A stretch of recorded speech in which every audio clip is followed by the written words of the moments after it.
मेरे अज़ीज़ बहनों और भाइयों, मैं आज आपके सामने एक नहायत ही ज़रूरी मज़मून के ऊपर गुफ्तगू करना चाहता हूँ।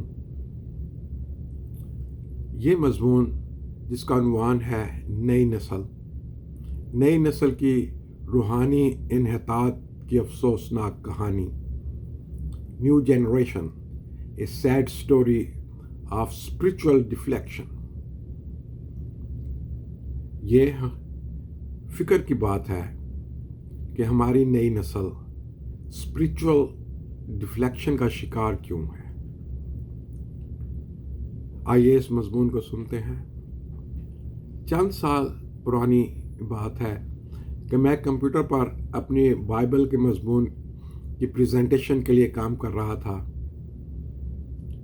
और किसी तकनीकी ख़राबी की वजह से एक लंबी फ़ाइल मेरी स्क्रीन से गायब हो गई। मेरा बेटा जो स्टॉकटन यूनिवर्सिटी का तालिब इल्म था, मैंने उससे कहा कि बेटा ज़रा मेरी मदद करो, ये मेरी फ़ाइल तलाश कर दो। उसने ये काम चंद मिनटों में मुकम्मल किया और कंप्यूटर मेरे हवाले कर दिया। मैंने उससे पूछा कि क्या इत्तेफाक से उसने मेरा ये मज़मून पढ़ा है, तो उसने उजलत में जवाब दिया, डैडी मेरे पास टाइम नहीं। अगर आज आप मेरे बेटे की तरह किसी नौजवान से कलाम की बात करना चाहो तो आपको यही जवाब मिलेगा, मेरे पास टाइम नहीं। हम जो बेबी बूमर्स हैं, बेबी बूमर्स की नस्ल कहलाते हैं। ये वो नस्ल है जो 1946 से 1966 में पैदा हुई थी। क्या उन्होंने ये कभी सोचा है कि ये नई नस्ल जो मिलेनियल्स कहलाती है, जिनकी पैदाइश 1977 से 1995 में हुई है, उनमें इतना रूहानी इन्हतात क्यों पाया जाता है। उनका मेरे पास वक्त नहीं का जुमला किस बात की निशानदही करता है। जब वो अपने फारिग वक्त में गेम्स खेलते हैं, सारा वक्त उस पर ज़ाया कर देते हैं, लेकिन अगर उन्हें चर्च जाने या दुआ में बैठने के लिए कहा जाए तो वो वहाँ से निकलने का कोई ना कोई बहाना ढूंढ लेते हैं। इस वक्त जो हमारी बेबी बूमर्स की जो हमारी नस्ल है, उसकी एक नहायत अहम जिम्मेदारी है कि वो इस सिलसिले को संजीदगी से देखें और उसका कोई काबिल अमल हल तलाश करें। हम बड़ी आसानी से जनरेशन गैप का सहारा ले लेते हैं और ये सारा कुछ भूल जाते हैं। हमने अक्सर मेरी नस्ल या मेरे हम उम्र के जो प्रीचर्स हैं, उनको गिरजाघरों में या ऑनलाइन या सोशल मीडिया पर तालीम देते सुना है। माजरत के साथ कहना पड़ता है कि वो सिर्फ बाइबल की रवायती तालीम पेश करते हैं, जिसकी वजह से उनके चंद ही सुनने वाले, वो जो हमारी नस्ल के लोग होते हैं, वो उनकी बातों को सुनते हैं, जबकि उनके पास नई नस्ल को पेश करने के लिए कुछ भी मौजूद नहीं होता। ना तो वो उस जदीद साइंस की तरक्की का जिक्र करते हैं, ना ही दुनिया के हालात हाजरा का जिक्र करते हैं जो आज की नई नस्ल सुनना चाहती है।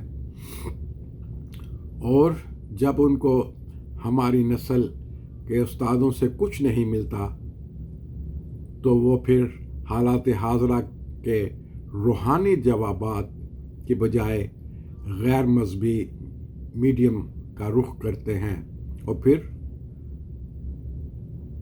उनसे ये कहा जाए कि सुनो, बाइबल की तालीम में उनके मसाइल के लिए बाइबल की तालीम क्या कहती है, तो वह उसे ओल्ड एज का कहकर रद्द कर देते हैं। और फिर हमारे रवायती मुबशर नई टेक्नोलॉजी के मुतल्लिक उसको सोशल मीडिया के इस्तेमाल तक ही जानते हैं, मगर उनके पास कोई ऐसा मवाद मौजूद नहीं कि वो टेक्नोलॉजी के मुतल्लिक نئی نسل کے رجحان کے متعلق کوئی گفتگو کر سکیں، سوائے اس کے کہ یہ سائنسی ترقی دراصل شیطانی ترقی ہے، یہ اینٹی کرائسٹ کی ایجاد ہے۔ اس کا مقصد انسانوں کو خدا سے دور لے جانا ہے۔ یہی ہماری آرگومنٹ ہوتی ہے، یہی ہم ان کو بتانا چاہتے ہیں، جس وجہ سے وہ محرف ہو جاتے ہیں، وہ منحرف ہو جاتے ہیں ہماری تعلیم سے۔ دراصل روحانی انتحاد کی کہانی کوئی نئی کہانی نہیں جو صرف موجودہ نسل کے لیے ہو۔ ایسے ہی ایک نوجوان کا ذکر پالوس رسول نے اپنے خطوں میں بھی کیا ہے۔ جب اس کا ایک وقت پیار کرنے والا شاگرد تھا اور وہ اس سے بہت پیار کرتا تھا، دیماس اس کا نام تھا، وہ اسے چھوڑ کر تھسالونیکیوں چلا گیا۔ اس وقت جب پالوس رسول کی دوبارہ قید کا وقت تھا اور اسے موت کی سزا کا سامنا تھا، جس کا ذکر دوسرے تیموتھیوس 4:10 میں ہے۔ دیماس کی پالوس رسول سے علیحدگی محض مقامی علیحدگی نہیں تھی بلکہ روحانی علیحدگی بھی تھی۔ دیماس نے روم کو چھوڑ دیا کیونکہ اس نے کرپٹ اور غیر محفوظ شدہ دنیا کا انتخاب کیا۔ نیا عہد نامہ دیماس کی صورتحال کی تفصیل نہیں بتاتا۔ شاید اسے کسی لڑکی سے پیار ہو گیا ہو، شاید اسے کوئی اچھی نوکری کی امید ہو، یا شاید وہ دولت کی کسی اور کشش کی وجہ سے روحانی انحطاط پر مجبور ہو گیا ہو۔ دیماس کی کہانی آج کی دنیا کے سیکولر اثرات کی مماثلت رکھتی ہے۔ اس نے مسیحوں کی اور پالوس رسول کی قید میں مصیبتوں کے مقابلے میں آزاد خیالی اور شہر پر ہجومی زندگی کو ترجیح دی، جو آج کل کی نئی نسل کی ترجمانی کرتی ہے۔ اور پھر یہ تھی ایک جنریشن گیپ کی کہانی جسے پالوس رسول بڑے دکھ سے بیان کرتا ہے۔ وہ یہ کہتا ہے، دیماس نے مجھے چھوڑ دیا۔ آج کے چرچز اور مبشرین بھی بڑے دکھ کے ساتھ یہ بیان کرتے ہیں کہ نئی نسل نے خدا کو اور یسوع کو چھوڑ دیا، اور یہ کہہ کر اس بات کو بند کر دیتے ہیں کہ وہ ہم سے مختلف ہیں، اور ان میں اور ہم میں جنریشن گیپ ہے، جس کی وجہ سے نئی نسل نے خدا اور یسوع کو چھوڑ دیا ہے۔ آئیے ایک اور مثال دیکھتے ہیں کہ جب پالوس کے منسٹری میں پالوس رسول یوحنا مرکز سے اتنا خوش نہیں تھا، جس کا ذکر بائبل میں ہے۔ وہ مرکز سے اتنا خوش نہیں تھا، مگر پالوس رسول کی مخالفت کے باوجود برناباس نے اسے اپنی ٹیم سے علیحدہ نہیں کیا، بلکہ پالوس رسول کی اس ناپسندیدگی کے باوجود اس نے اسے اپنے ساتھ کپرس لے گیا، جس کا ذکر اعمال 15:37-40 میں ہے۔ لیکن بعد میں پالوس رسول نے خود ہی اس کی خدمت کا اقرار کیا، جس کا ذکر تیموتھیوس کے خط 4:14 میں ہے۔ آج پھر ہمارے سامنے دو الجھنیں ہیں، میرے پاس ٹائم نہیں، اور دوسری الجھن کہ وہ ہم سے مختلف ہیں، اور ان خرافات کی وجہ سے اس نئی اور پرانی نسل میں ایک گیپ ہے جو بڑا سے بڑا ہوتا گیا۔ ان متس کی وجہ سے کہ میرے پاس ٹائم نہیں، دوسری مت یہ کہ وہ ہم سے مختلف ہے، اس وجہ سے نئی نسل میں اور پرانی نسل کے اندر गैप पैदा हो गया। पौलुस रसूल के ऊपर दी गई दो मिसालें हमें एक नई उम्मीद की तरफ ले जाती हैं। एक तरफ कलीसिया ने दिमास को खो दिया, लेकिन उसने यकीनी तौर पर यूहन्ना मरकस को नहीं खोया, जो आगे चलकर मरकस की अंजील का मुसन्नफ बना और पौलुस रसूल की ज़िंदगी और उसकी कलीसिया के लिए नहायत मुफीद शागिर्द और ईमानदार रुकन साबित हुआ। ये किस्सा आज के मौजूदा दौर के मंजर को पेश करता है। अगर उस वक्त मरकस भी पौलुस के रवैये से नाखुश हो जाता और दिमास की तरह छोड़कर चला जाता, तो फिर पौलुस की खिदमत में एक बहुत बड़ा गैप पैदा हो सकता था। आज हमें अपने अकीदों के साथ साथ नौजवानों को अपने साथ मिलाने के रवैये पर नज़रसानी करने की ज़रूरत है। हमें ज़रूरत है बरनबास के रवैये को अपनाने की, जिसे हौसला अफजाई का बेटा भी कहा जाता है। बरनबास का मुतालिया हमारे लिए नहायत मुफीद है।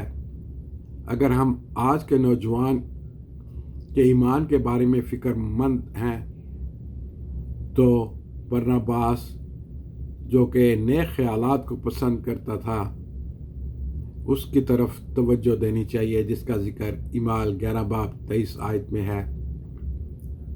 वो पाकरूह और ईमान से भरपूर था, जिसका ज़िक्र इमाल 11 बाब 23 आयत में है, इमाल 11 बाब 24 आयत में है। वो दूसरों को मौका देता था, 11 बाब 25 आयत, और उसने नाकामी की परवाह किए बगैर दूसरों को मौका दिया, जिसका ज़िक्र इमाल 15 बाब और 39 आयत में है। यकीनन इस बात की कोई गारंटी नहीं कि हर मुमकिन दिमास आगे चलकर बरनबास से जुड़ा हो, तो वो जुड़ा हो और फिर वो यूहन्ना मरकस बन जाए।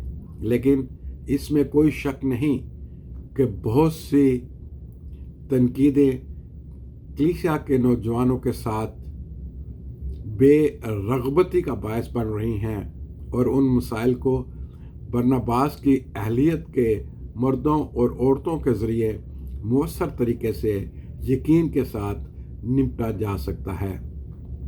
दरअसल हम जो बूमर्स नस्ल कहलाते हैं, हम इस गलत फहमी का शिकार हैं। पहली गलत फहमी ये कि हमारे बच्चे वालिदैन और चर्च के इर्द गिर्द रहकर ही रूहानी इक़दार को पकड़ सकते हैं। दूसरी गलत फहमी ये कि ये काम सिर्फ़ पेशावर पादरी का है, और तीसरी गलत फहमी ये कि फिर ये काबिले कोशिश भी नहीं, हमें इसकी कोशिश भी नहीं करनी चाहिए। हमने ये खराफात इसलिए अपना लिए हैं क्योंकि हम अपने बच्चों की साइंसी तरक्की से डर गए हैं, या फिर कंप्यूटर टेक्नोलॉजी की वजह से उनके मोहताज होकर रह गए हैं। और फिर अब क्या हम इन हालात को जारी रहने दें या फिर अपने रवैयों में तब्दीलियां लेकर आएं? हमें देखना होगा कि हमारा बच्चा क्यों कहे मेरे पास वक्त नहीं, या फिर हम ये क्यों कहें कि वो हमसे मुख्तलिफ हैं। हमें इस गैप को तोड़ना होगा। कैसे तोड़ना होगा? नंबर 1, आज की नस्ल पुरानी नस्ल के जूतों में कभी नहीं चल सकती, मगर हमें अपने जूते तब्दील करने होंगे।